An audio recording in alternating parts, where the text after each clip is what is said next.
Okay, good morning, everyone. This is the Tuesday, May 24th meeting of the Dunn County Planning, Resource and Development Committee. I can see by the screen and by the room that the whole committee is present. So that's taken care of. Approval of the minutes from May 10th. Have a motion?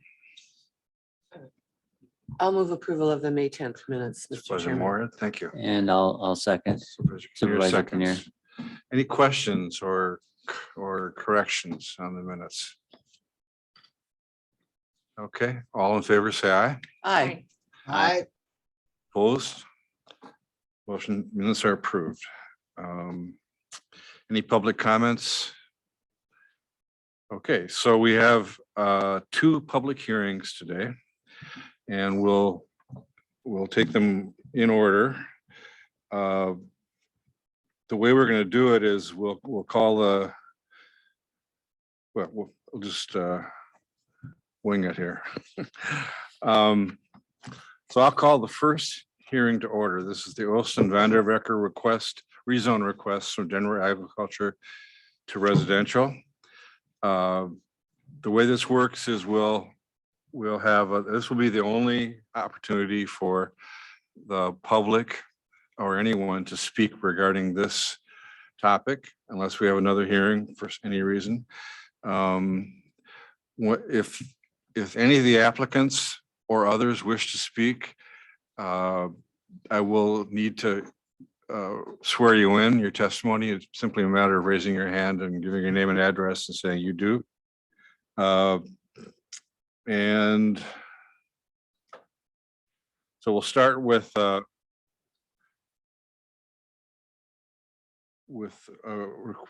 Ann, can you verify that the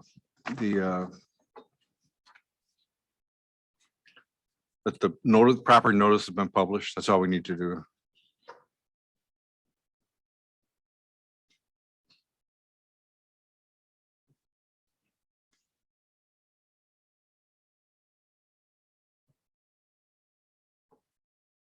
There we go. So when was that published?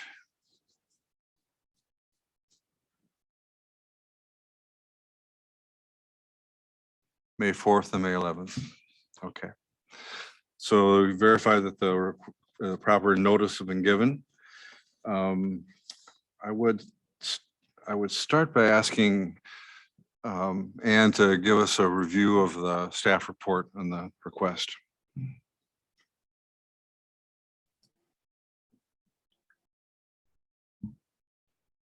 Okay, so the applicant is Christine Ost. I hope I'm saying that right. And she's requesting a map amendment to rezone a parcel of land from general ag to residential 1.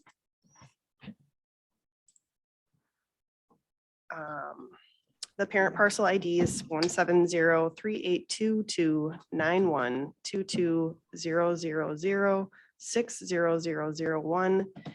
The size of the parcel that's actually being rezoned is approximately 4 acres. So originally this was intended to be sold to the property owner to the south, but that sale fell through. So they do have 2 different zoning on 1 parcel. So they'd like to rezone this parcel from GA to R1 so that it may be rejoined with the original parcel. The Town of Tainter Planning Commission and the Town Board have both approved this request. This is just an aerial view of the location. You can see it's this right here where the arrow is. And it's this red area here of the parcel. So currently the property is mostly forest land and no improvements are proposed at this time. The current zoning is not appropriate for the proposal. If left as GA, there would be no access to the town road and we would have split zoning. Here's a map showing the current zoning surrounding the parcel. Mostly within a quarter mile is GA or R1. Past and current use, as we said, was forest land. And almost everything is R1 except this other piece. So the trend in this area is toward residential, and the county's land use plan indicates a future land use as residential. The density scale and use of the proposal fits the neighborhood's development pattern. The proposal is not impacted by wetlands, it's not impacted by floodplain, and it is not impacted by the county's farmland preservation plan. Therefore, staff recommends approval of this rezone request. Thank you, Ann.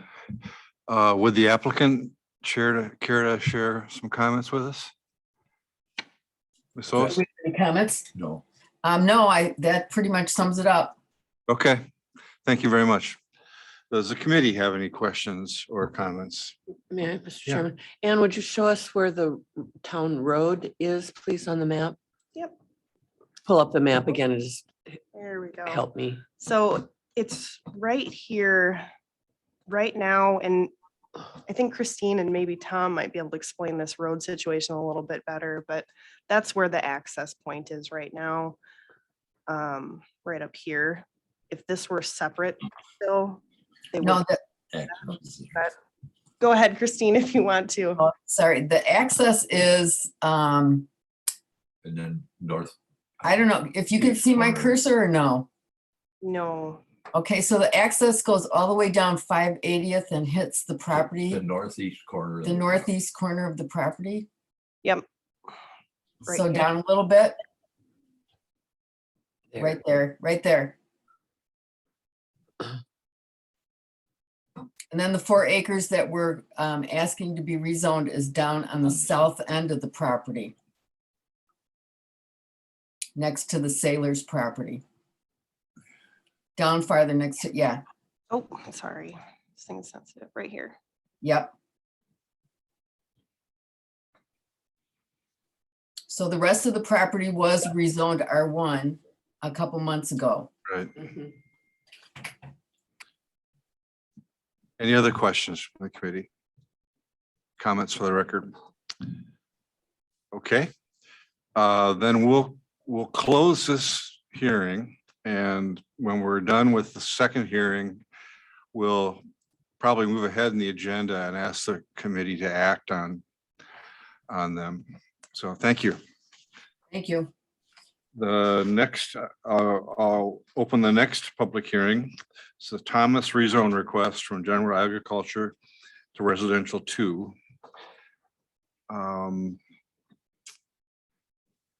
And can you verify that the proper notice has been?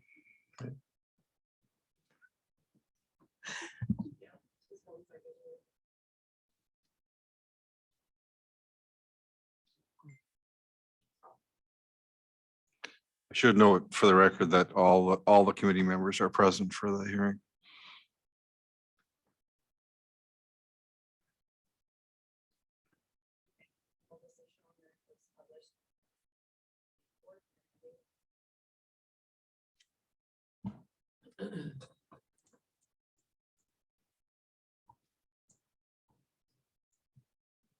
Okay, thank you.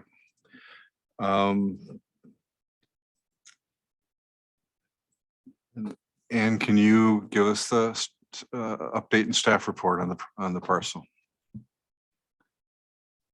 So the applicant, John Thomas, is requesting an amendment to rezone the parcel of land from general ag to residential 2. This parent parcel ID is 1700422713335.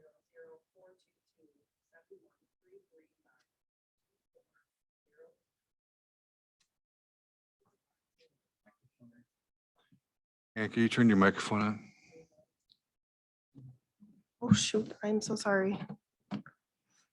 I'm gonna have to get used to this in person here. Yeah. Should we go back one or are we okay? No, that's okay. Go Okay. ahead. So this is just a GA to R2, so they can create 2 acre home lots in the future. Here's an aerial photo showing the location. It's in red here. A description of any proposed development and proposed uses for the property. Most of the property is pretty wet. There are springs that flow year round. There is a steep hillside and a large part of the lower ground is also wet and or wooded. There's an oak woodland on the eastern hillside, and there is a small area on the western edge that's flat, dry, and well suited for a home. The applicant would like to create 2 2-acre lots that could be accessed by the existing town road, which is 464th Street. Currently, the current zoning isn't appropriate for this proposal. They would not be able to split the general ag zoned property. If it were rezoned, they could, and it would match the subdivision that's already kind of going in that area in the established neighborhood. And you can kind of see that with this zoning map here, that all this R2, all these smaller lots, adjacent lands in the neighborhood and the land extending 1/4 mile of the proposal are general ag or residential. Past and current use has been general ag, mostly wooded wetland type areas. This is not a mapped wetland, to be clear.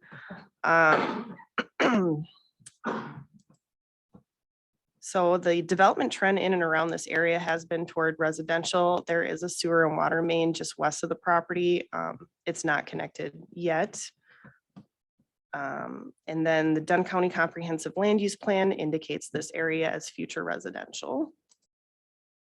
The density scale and use of the proposal fits the neighborhood's development pattern. The proposal is not impacted by wetlands, not impacted by floodplain, and not impacted by the county's farmland preservation plan. Therefore, staff recommends approval of this rezone request. Thank you. Is the applicant Here. yes. here? Okay, would the applicant? Hi. Hi, John. See you back there. You want to make any comments or anything? If you do, you have to Come go up. up to the performance stand up there. Should I just go? And then name and address, and then I'm going to ask you to swear you in, okay? Ask what? I'm going to ask to swear you in, so you go Swear up me and name and in? address. Oh, wow. I've been This sworn is the real in for a deal. while. Yeah. Ann, can you put the map back up, please?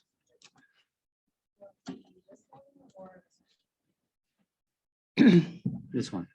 Could you use your name and address?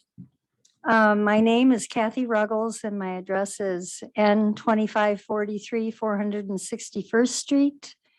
Don't get me started on that. Could you raise your hand and do you swear that your testimony today will be truthful in all respects? I do. Thank you. You're on. Okay, well, I don't really have much to add. Ann did a great job.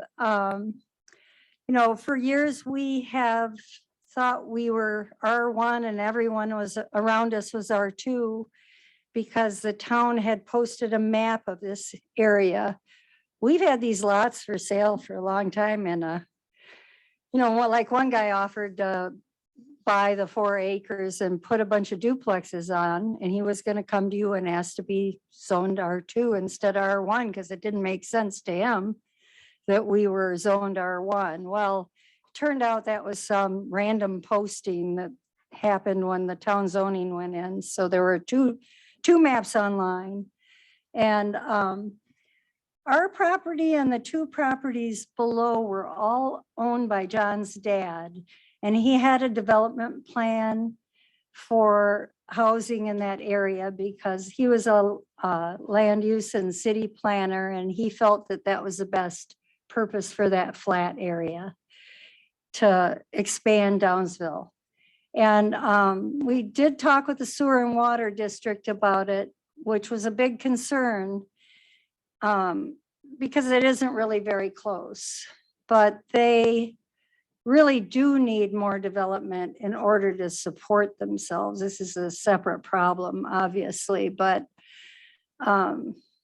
it's my intention to help them try to find some grants with the new infrastructure bill to do some expansion, because this road that comes up to the end, you know, when we talked to them, they said, well, we really should have fire hydrants on that road.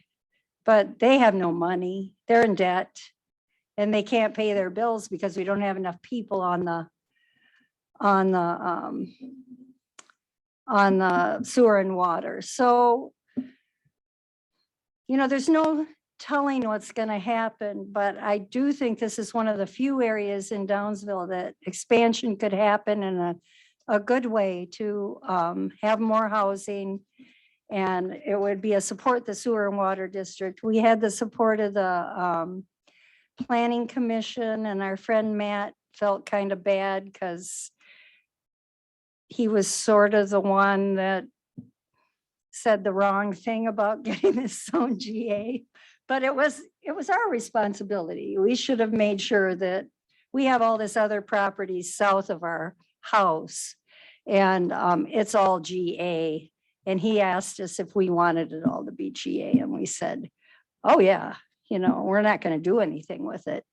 But then whoever, the secretary took it out of the notes and put this GA as well. So that's the long story of how it happened. We have a couple of kids that are thinking about building a home in Downsville, which we'd love to support. So that's our story. You have any questions for us? Any questions? Mr. Chairman. Ms. Ruggles, how far is the sewer and water district, the potential connection? The connection is, it runs behind that, between the string of houses here. So like right up here. It runs Okay. all the way up to the church parking lot at Yep. this corner. Yep. And it's a main. Okay. So, it would be adequate water. If I were them, I'd run it all the way up. If they had lots of money, it'd be nice to run it up this road. So that if at some point Richard or Jane did any development, or maybe our kids subdivided the small or something for more development, then they'd have plenty of water. And there'd be fire protection for all the houses that are already on that road, which there isn't right now. That means filling up tank for trucks. We watch them do it all the time. Right, the one hydrant is across from our house. Sorry. Thank you. Yeah, Any other questions? Mr. Chairman, Yeah, Gary. on the slide that's up, is that Highway 25 out there? yeah. Okay, it looks like there's a kind of a small area that accesses 25. How are the two lots going to share a private drive partway in, or what? No, the two lots would be both accessed from the town road that comes up from the south and ends at the property line. So there would be some access points. One access point would go across. We're going to divide that, like that's 4 acres. So it isn't 25 that accesses the property. There's a little tiny road that runs parallel to 25 up to the neighbors. That's Andy Picata's place there. He's got an acre or two there.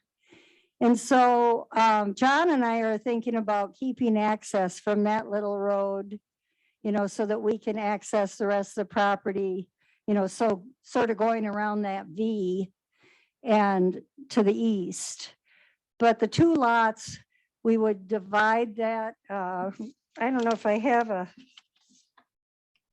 do you have that, Ann?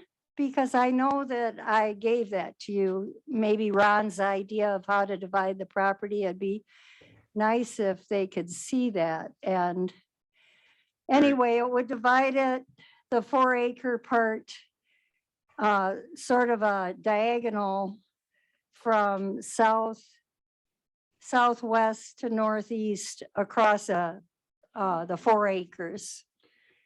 Gary, do you have any follow-up questions? Thank you.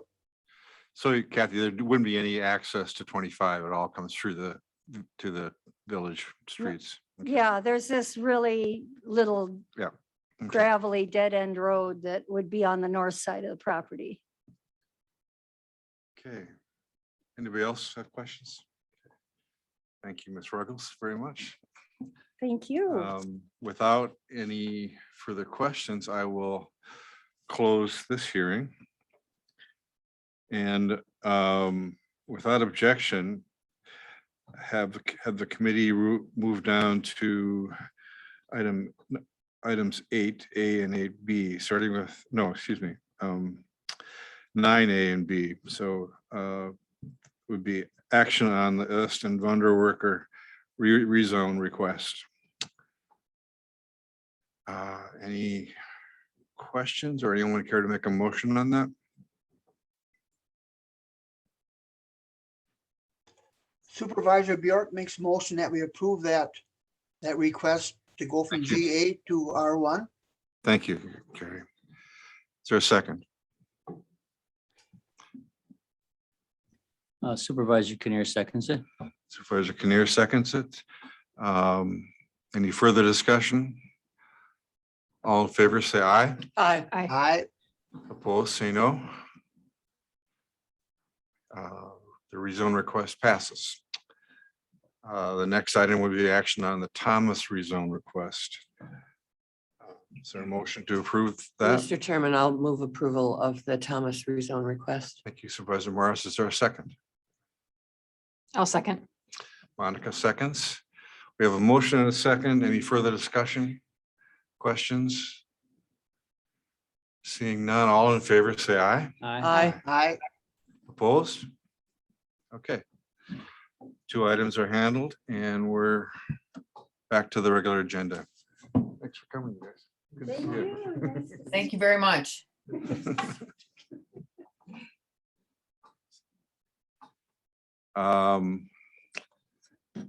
So let's shuffle the agenda without objection also, and down to number 8A. Can we do 8? Let's do 8A first.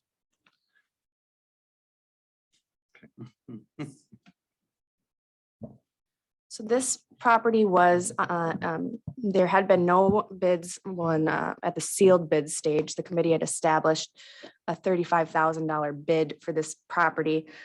If you recall, this was a property that we came back and revisited because it became clear that when it went up for sale that the property lines were off. And so this is out on 25 towards Ridgeland. It's rate off of 865th Avenue, which is the avenue on the left right after Seasons Harvest.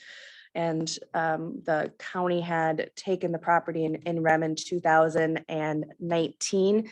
At that time, there was just over $5,000 in back taxes. And we have received a $43,000 bid from Daniel Rockwood, which is over the minimum bid. And so the recommendation is to accept Mr. Rockwood's $43,000 bid for this parcel 21-02. Great, thank you. Any questions, comments? Could I get a motion? Supervisor Bjork makes motion that we accept that bid Thank you. from Supervisor Daniel Burke. Rockwood. Thank you. Is there a second? Mr. Chairman, I'll second Supervisor Morehouse. Thank you. Any other comments? All in favor, say aye. Aye. Aye. Thanks, Barbara. So let's go to 8B, correction of the plat, right? Yeah. Okay. Thank you, Tom. Good morning, everyone. So let me open up a document here.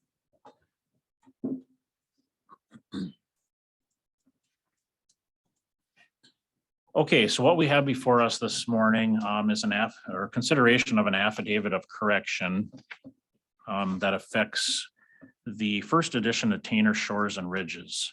So I have a copy of that plat up here in front of, or on the screen. So on November 2nd of 1995, this plat was recorded. It created 16 lots and 2 outlots. So there are 2 outlots on this plat. I've got my hand here on one of them. Let me zoom in. So there's outlot 1 down here in the corner, and then there's a second outlot 2 here, which I presume was to provide some type of access down to Tainter Lake. As a condition of approval of this plat at the time, there was a note placed on here. I'm going to zoom in, just bear with me here, but there's a note on this plat. And it was in your packet. I know it may be a little hard to read here on the screen, but I'll just read it. It says the erection of buildings for human habitation and the installation of soil absorption systems on outlot 1 and outlot 2 is currently prohibited. That restriction stemmed from a letter that I have on the screen here dated June 28th, 1995. By the state of Wisconsin Department of Industry, Labor and Human Relations. I'm not going to read the whole letter. It was in your packet, but it talks about, soil conditions, steep slopes in relation to the PULTs, the private on-site water treatment systems that are being proposed for the lots. And item number 6 here, which I have highlighted, it says a restriction must be placed on the original final plat, which will prohibit so basically that note I just read stemmed from this letter. It was a condition of approval by the state. So the plat got recorded with that restriction on. Then in 1998, the current owner of outlot 1 provided information to the state, which I believe was an attempt to get this outlot restriction released.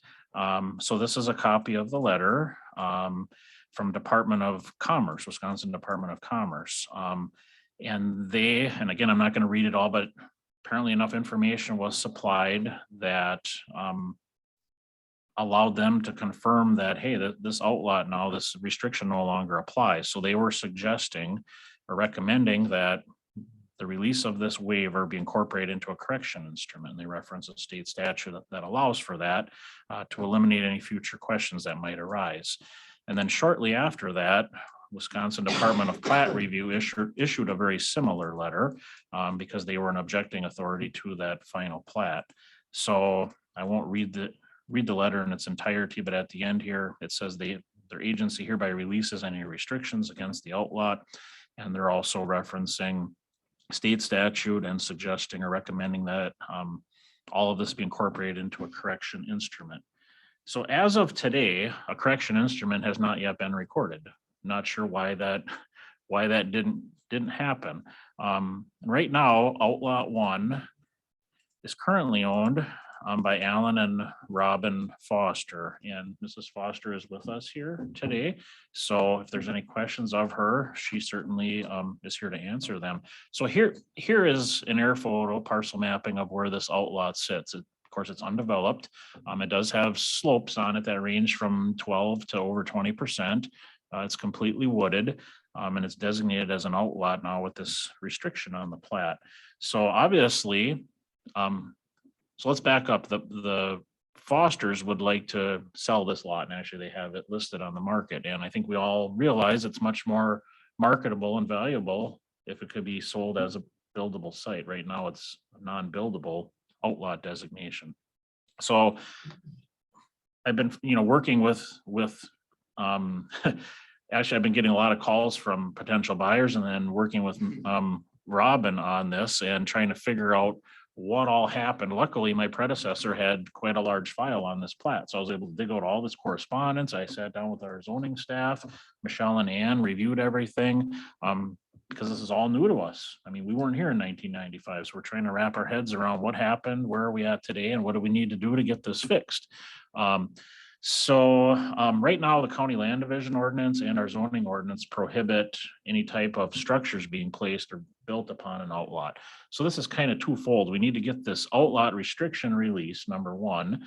And then in order to build on this, we have to remove the outlot designation. Well, to do that is going to require a certified survey map, give it a new designation.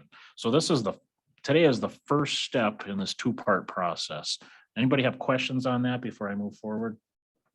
Okay. I have a question. Sure. I just want to back up so I understand. So there was a condition placed on this in 1995. It said no buildings. And then 1998, something changed and they said, nope, that restriction no longer applies. What happened in those 3 years? And I don't have that information with me. It's in this file, but zoning staff and myself, we reviewed it. And Michelle looked at some of this too, so she can expand if I'm missing anything or if I'm misspeaking, because I'm not a sanitation expert by any means. But there were some soil borings done in that file. The state sanitary inspector, Leroy Jansky, was involved. So basically the landowner, in conjunction with their plumber, soil tester, submitted a bunch of information to the state inspector, basically saying, hey, we have enough proof here that we can get a system. And the state was happy with that information that was supplied at the time, allowing for a sewer system to go on that lot. That's really the big issue here, is can we get sanitation on this lot? And apparently in 1995, there wasn't enough information presented. The issue wasn't pushed. I suppose at that time, they could have taken a step back and said, okay, we're going to do a bunch of testing, get it in, let's delay this plat because we want to call this another lot. And maybe at the time they had a list of buyers, people lined up. They just wanted to get the plat recorded, thought we'll deal with it later. So I presume that's what happened. All we know is 3 years later, they started dealing with it. And then, the field conditions didn't change. The lot has been untouched, but apparently more empirical data was gathered, presented to the state, bolstering their case that, hey, this in fact can be a buildable lot. Now, it's over 3 acres. It's quite large in size. Typically when we see outlots, Monica, they're small, they're half acre, quarter acre.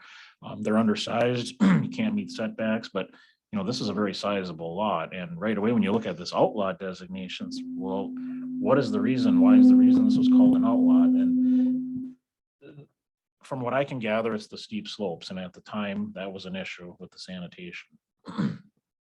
So I think so. So to sort of summarize, it seems like in 1995, they wanted to move the project forward, but there were some unanswered questions about this lot. They said, okay, well, for now, we'll just put this restriction on it and we'll look at it. And then in 3 years, they gathered all the information they need and decided, okay, it's fine, let's build on it.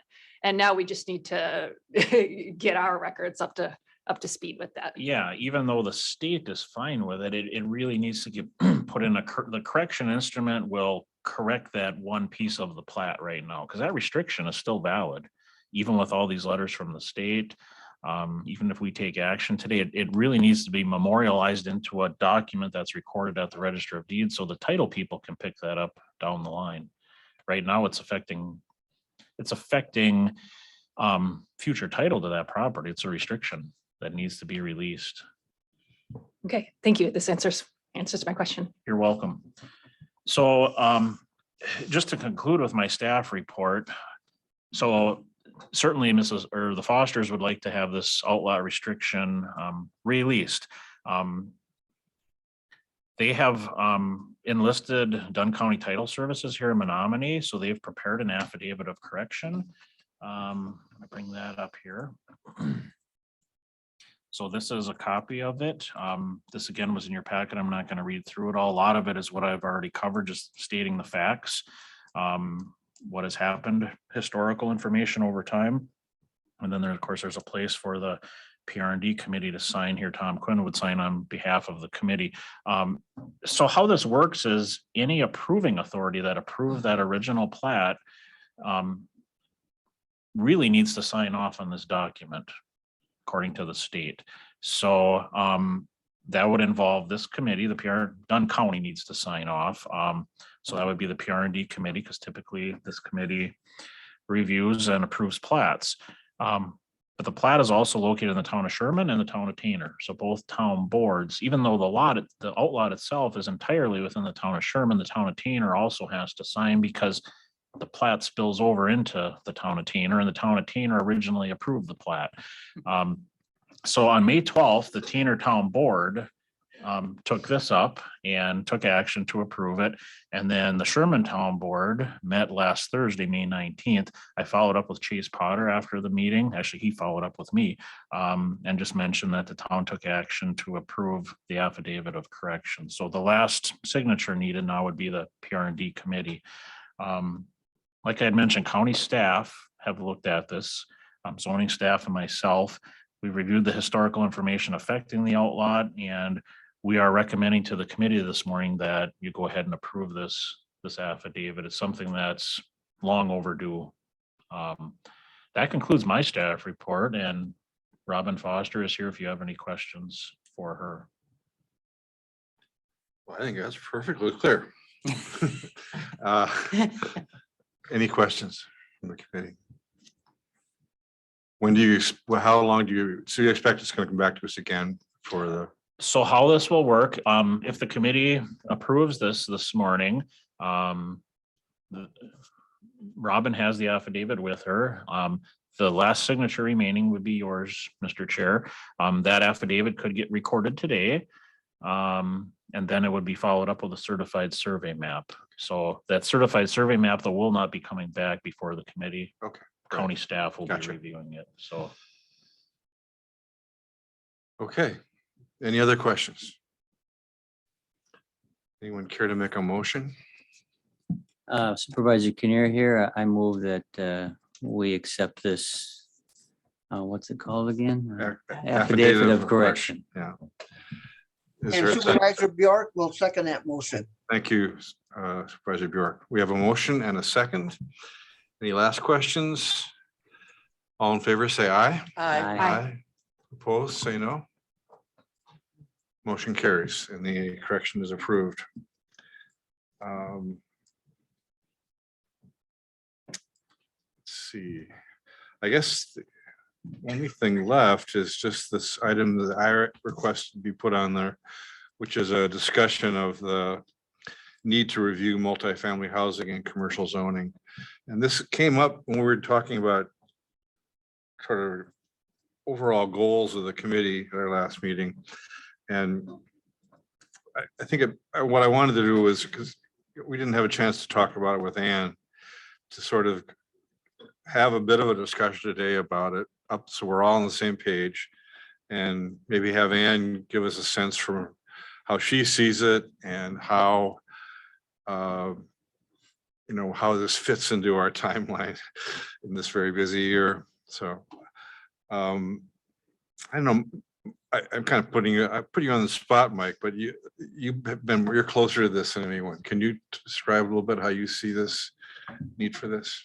Okay, coming at it from the point of view of the town of Menominee, I was on the plan commission when we zoned the town of Menominee. So was Bob Colson, by the way, who was the planner at the time. And we zoned certain areas, general commercial, and for commercial. And at the time, there were no residences allowed on there. And that was our point. We did not want any duplexes. That was one of the big things that we learned for our comp plan. No duplexes, no multiplexes, for aesthetic reasons, but also because we probably can't support it on the property when you get too many septic systems, as we learned last time.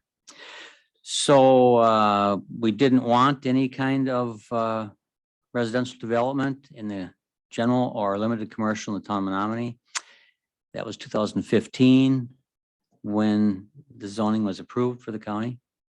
And then in 2017, this committee, with me on it too, approved a change that did allow multifamily in limited and general commercial. Non-owner occupied duplexes and multifamily, I think it's written. And we only found that out when Mr. Rosendahl bought the property. So we're concerned because we have quite a bit of property zoned as general commercial. And we'd like to see if there's some solution to make it continue to work with the town of Menominee's land use plan. And there seems to be general collective amnesia with regard to how that item got put in there. But it did, you're right. I was on the committee also.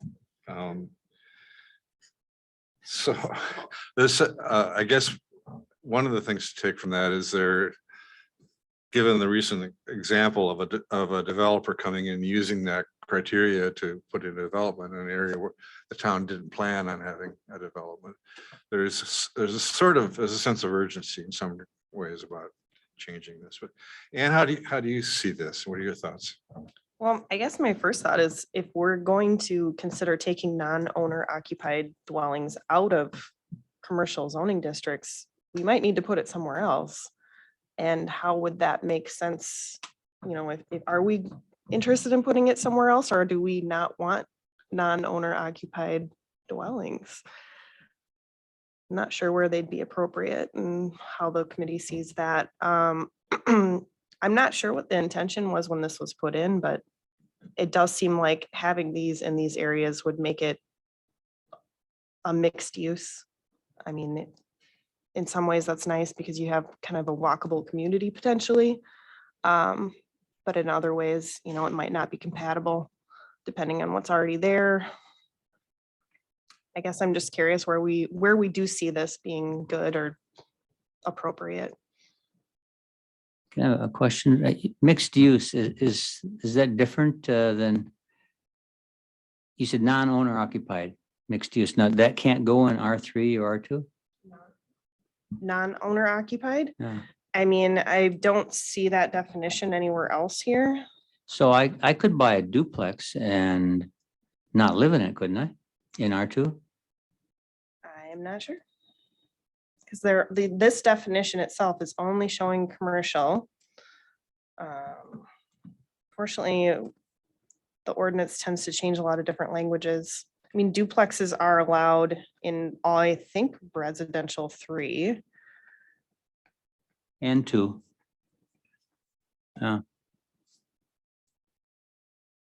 Again, like multifamily.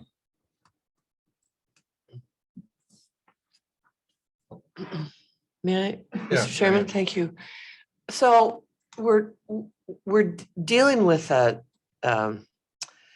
pretty significant housing shortage in the county. We've got issues. And one of the, I mean, the Housing Advisory Task Force meets in 2 weeks to we're finally getting going on the housing study. Never mind, it only took 2 years or something like that. But so I'm curious about this. So the town of Menominee is not interested in multifamily dwellings, but it seems to me that this committee ought to also be, you know, in addition to the concerns of the town, also ought to be looking at the fact that we've got a systemic issue, and there should be a way to create zoning that's appropriate for multifamily dwellings. I mean, that's just my thing. We need more housing. And when I said we didn't want duplexes and so forth, I was referring to where we zone general commercial. We do have a small amount of R3 in the town of Menominee and a small amount of R2.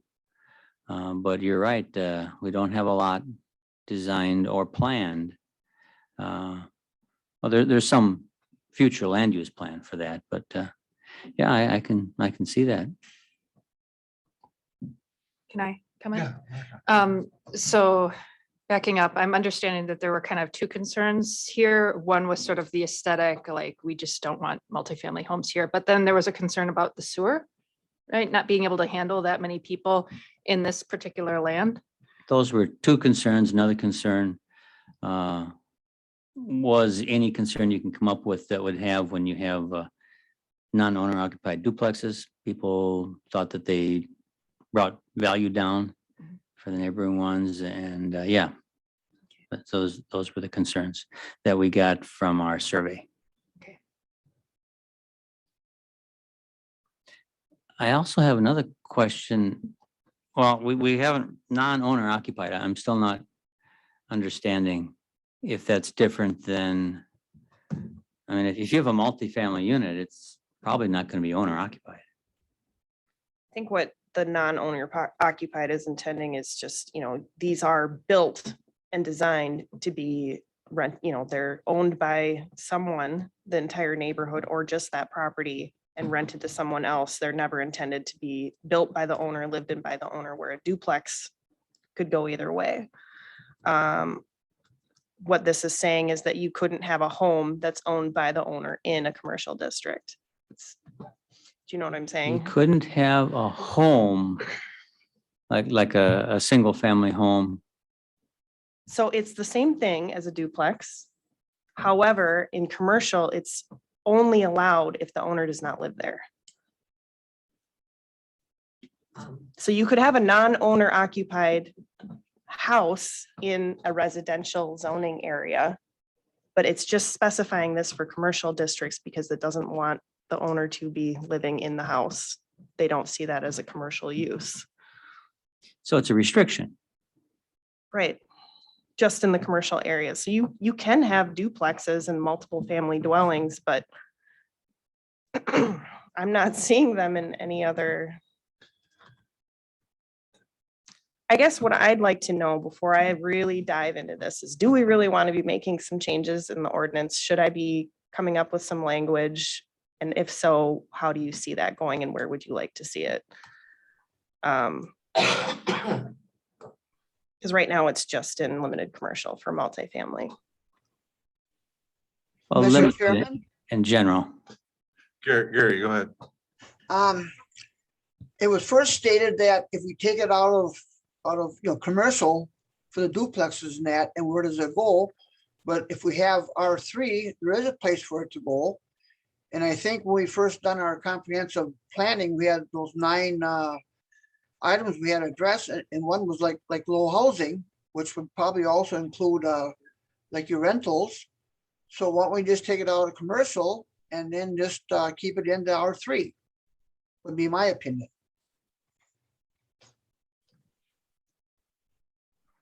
Your thoughts? Just more questions. Okay. And I'm hoping that's what today kind of does a little Yeah, bit. yeah, we just get something on the table today. Mr. Rosendahl talked about no minimum lot size. And that he could see, I can build a duplex on here now because it's general commercial, no minimum lot size. How does that fit in with what we're talking about? The only limitation you would have would be like the septic capacity, right? It seems like it, the way it's written, but I'm just wondering what Ann thinks of that. It's possible that some of these areas could be connected to sewer and water. I doubt it. Doesn't seem like they would be if they're in county zoning. I'm not sure. I mean, this is difficult. I was not here when this stuff was put in. But I mean zoning right now, general commercial, there is no minimum lot size. Correct. It just has to be adequate for its use, if I remember correctly. So, and I would like to point out too, our new land division ordinance does have a minimum lot size as far as 30,000 square feet buildable area, correct? So that's technically not a minimum lot size, but you would need that much to actually create the lot. So Mr. Even in- Rosendahl's yeah, go got ahead. through with that because he was still using the old land division ordinance. Now we have the new one. So if someone else came forward with something that he had proposed in general commercial, it would be much more difficult due to the new land division ordinance. So the land division ordinance applies to general commercial also, not just residential, everything. Correct. And what's an acre, 42,000 or what's that again? An acre is 43,560. And our minimum lot size goes below that if there's sewer water. Is that right? The land division ordinance with respect to minimum lot size references the zoning ordinance if you're in a zone township. And all other townships, it shall be 1 acre. That's how the land division ordinance is worded. And would that take precedent over what the zoning says is no minimum lot size? Well, so let me just expand. So the minimum lot size is 1 acre in the unzoned townships. If you're in a zone township, you refer to the zoning ordinance for minimum lot size. But then regardless, each newly created lot under the land division ordinance says you need a minimum of 30,000 square feet of contiguous buildable area that can include any environmentally sensitive areas. So like wetlands, steep slopes, zoning setbacks, shoreland setbacks, so 75-foot setback from the ordinary high water mark. So applying that now to somebody that's got general commercial property in the town of Menominee, if they came in this afternoon and said, I want to divide this up, what are my restrictions? I'm going to say, well, there is no minimum lot size under the zoning ordinance. However, each lot you create has to have at least 30,000 square feet to comply with the county land division ordinance. So that's about 7/10 of an acre. So what, I mean, so a residential, multifamily residential development, an apartment building is a business, which is why it's probably in the commercial. Everybody recognizes that. So the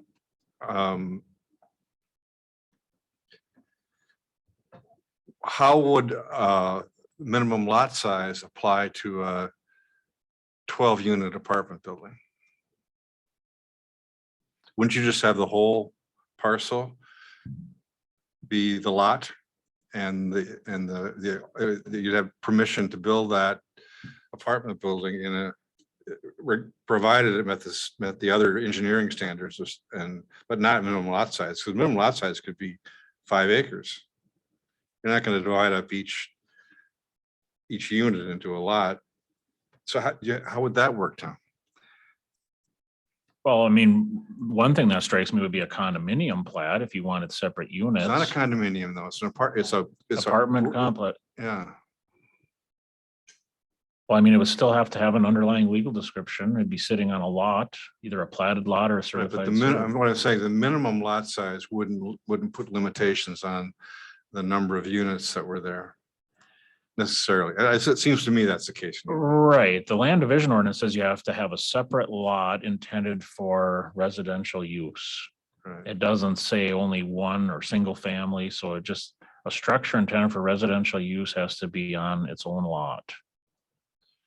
So So that apartment complex would be the big, large structure, I would presume, that would have 12 units in it. or if you had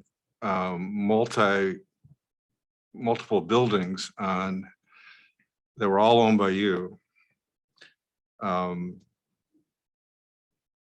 does each of those buildings have to have, you're not dividing them up into lots, it's all your property Mhm. and you're just building on it. And we're saying it's okay to do that in the commercial area. It seems to me like it'd be tricky whether the minimum lot size would be helpful in managing that development. Yeah, I see what you're saying. So, naughty questions, and I think we probably put that in there for the reasons that Supervisor Morehouse stated, that wanting to provide access to affordable housing. And I forget now what the original. So Mr. Rosenthal came in under the old zoning. The old land division Land ordinance. division ordinance. And now he would, his original proposal was to build duplexes on there that he would own, or I think the landowners would own them, right? I believe so. I know in conversations early on I had with him, he did not intend to be a landlord for Right. He 30 was going to units. sell lots and maybe provide the development structure. Correct. So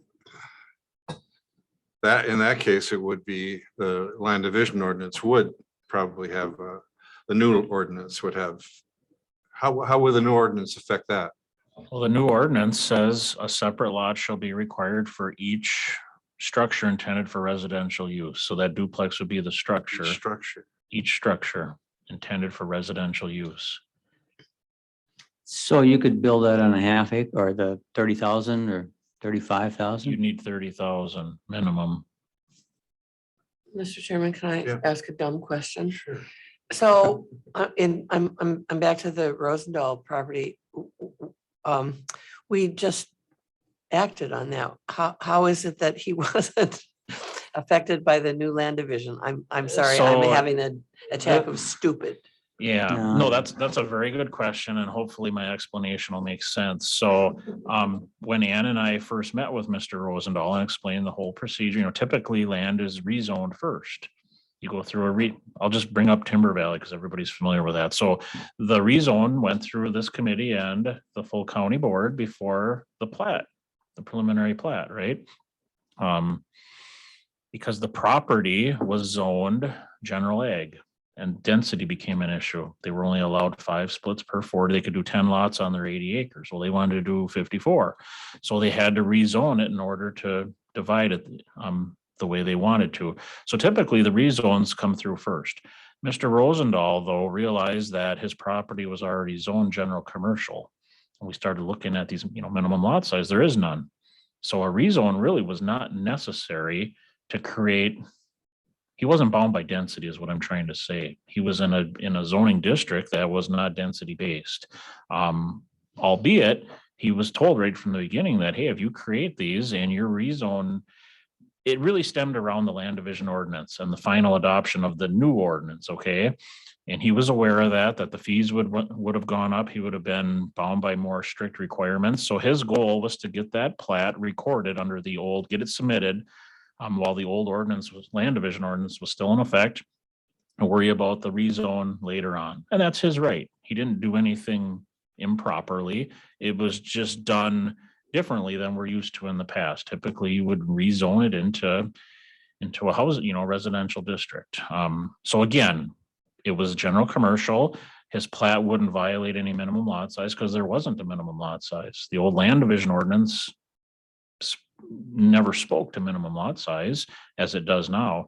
So his thought was, let's go ahead and get this plat in under the old ordinance, and then I'll worry about the rezone later. So that's why you just recently took up the rezone. And the plat was approved prior to that. So if the rezone didn't happen, and he could still record his plat, but as Ann just mentioned, under the current zoning ordinance, he could build duplexes there, but he would have to retain ownership and rent them out, which is not what he wanted. So this rezone now gives him greater flexibility to sell one to me, and I can live there now in the duplex instead of paying him rent. So does that make sense? It all had to do with the land division ordinance was really driving the procedure in this case. So just to confirm, in R2, I could have a duplex and live in half of it, or I could own a duplex and rent it out. So just to kind of come back to what we said before, and I might have misspoke, is multifamily dwellings and duplexes are allowed in other districts. They're just in commercial, they're very restrictive, just saying that they cannot be owned by the person who lives there. Otherwise, they are allowed in other places. So if we just removed this non-owner occupied from the commercial districts, we would basically not have housing in commercial districts anymore. Unless it was grandfathered in somehow. And it's only been there for 2 years. It was in there 2015, the ordinance was adopted, and it was put in 2017. The change was made. Okay.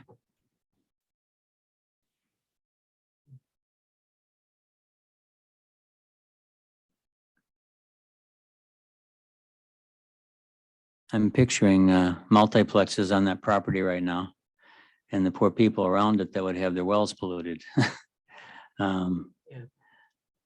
Because we didn't have any control over it.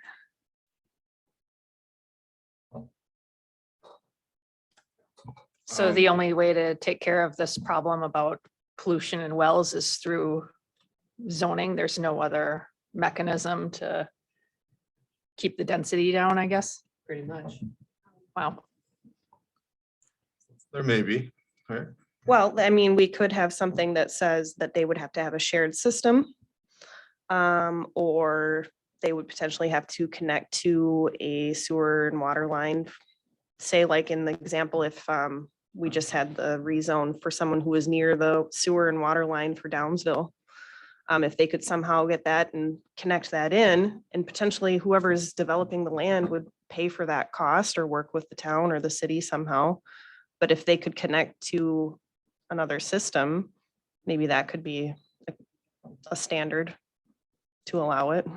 Which is tough. It'd be $1 million for Mr. Rosenthal's to run it from Highway 25 by John Deere. And it was, 8/10 and of a it was mile. several $1 million at Timber Ridge. Yeah.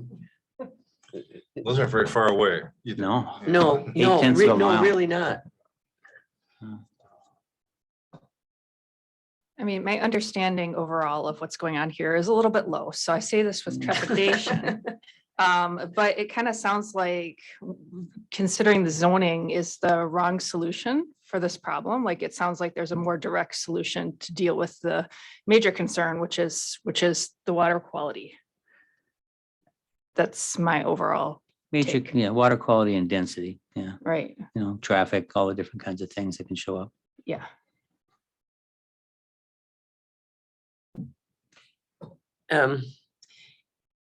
And I'm as concerned about water quality as everyone else is, but you know, if we required all developers to connect to community water and sewer, back to my original concern about housing, we would essentially be saying, don't build any housing in Dunn County. And I am really not convinced that that is an appropriate approach. I would Okay. love to see municipal sewer and water, but There'll be no housing, no rural housing. right, yeah. or no, you know, slightly rural Yeah. housing. Ex-urban.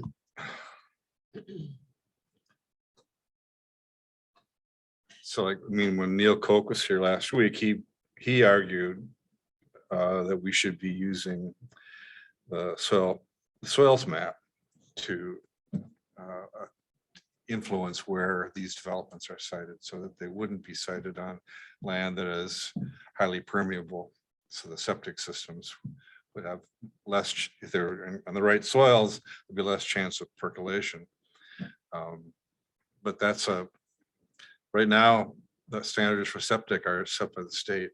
And if they can pass those standards, they have the right to build as it should be, I guess.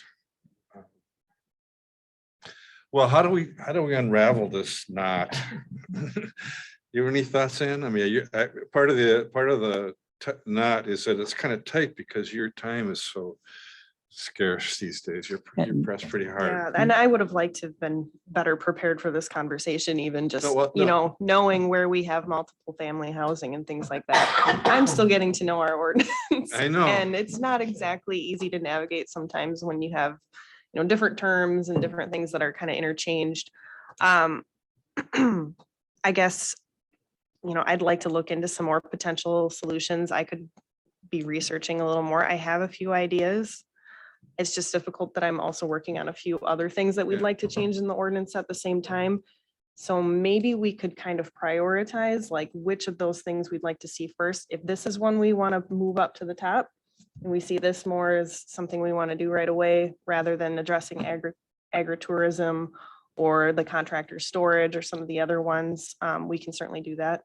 I guess maybe we just want to decide which ones you'd like me to Where are work you? on first. Where are you with regard to those two other The things? contractor storage is pretty close. I mean, I'm ready to bring in the definition and placement in the ordinance and things like that. I'd like Nick Lang to look at it. Okay. But that's close enough. I think agritourism might be a touchy one. But I'd certainly like us to look into that one soon. So others, I mean, I think that to me, it feels like doing these things, like we don't have to do one and then do the other, because there's a lot of sort of education that we have to do in them. So is it possible to sort of phase the discussion of, I agree the contractor storage, if we're ready to go on it, we should move ahead with. Mhm. But on these other two items, I'm imagining you're going to want the committee to provide you with some guidance and have some discussion about what that would look like. So prior to writing an ordinance, we're gonna have to have those discussions. Is that how you see it? I would say maybe we deal with this the same way, that if you can find some time to do some general research and bring that back to us when you're ready to have a little more in-depth discussion, not complete full out discussion, but just keep the ball moving a little bit. Does that make sense? Now then it comes back to the comprehensive plan, which is one of the other things on the list. That might be a bigger tool to address some of this too. I mean, Yeah. that it definitely needs to be in there.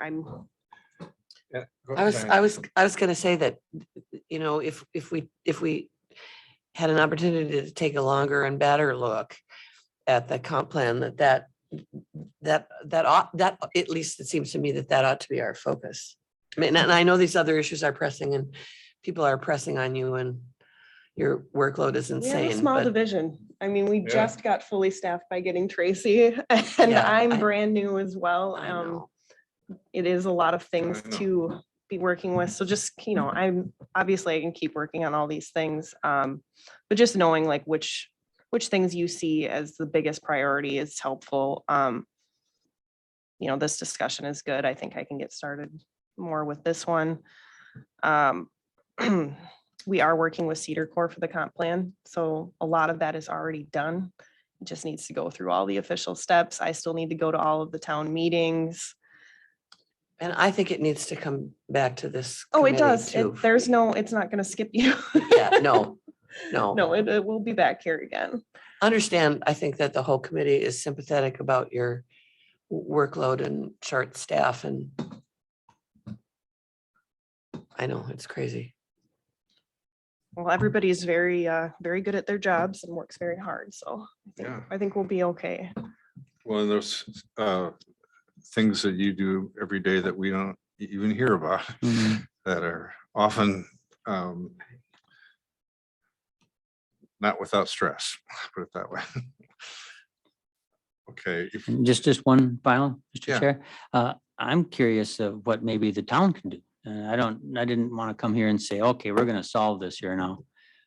Can the town do something other than just going back and changing everything to general ag?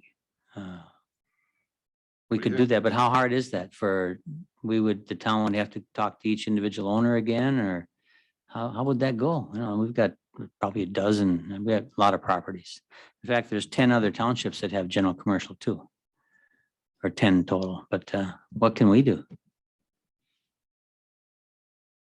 I mean, this will be a long process. I mean, we'll need to know what the other towns think about this too, It's not just a so that'd be one helpful. The person towns could decision. have to start with a discussion about how would they propose to deal with this?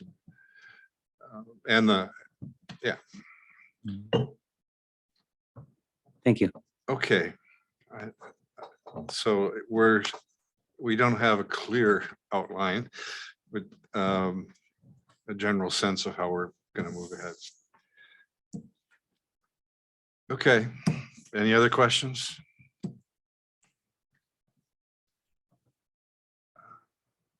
Next meeting is June 14th. And with that, we are adjourned. Thanks, everybody. Thanks for having that discussion.